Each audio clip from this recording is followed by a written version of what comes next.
என்னன்னு பார்க்குறீங்களா, எங்கள் அம்மாவுக்கும் எனக்கு ஒரு சேலஞ்ச். சரியா? என் வயசு நல்லா இருக்கா, எங்கள் அம்மா வயசு நல்லா இருக்கான்றது நீங்கள் சொல்லணும். சரியா? அம்மாவை பார்த்துட்டு பாடுமா, யார் வயசு நல்லா இருக்குன்னு நீங்கள் சொல்லணும். சரியா? சொல்லுமா, பாடுமா, இவ்வளோ தூரம் யோசிக்கிறேன்.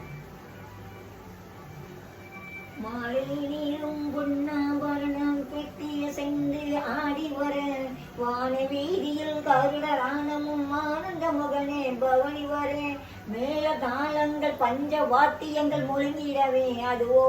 இப்ப என் வயசு எப்படி இருக்குன்னு பாருங்க. சரியா?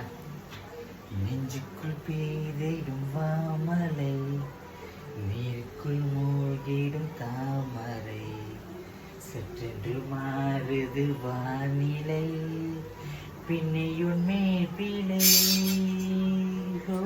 இல்லாமல் வீசிடும் பேரலை, நெஞ்சுக்குள் நீந்திடும் தாரகை. அவ்வளோதான் ஃப்ரெண்ட்ஸ். இது 2 பேர் வயசு யார் வயசு நல்லா இருக்குன்னு சொல்லுங்க. பாய் அம்மா, பாய் பாய்.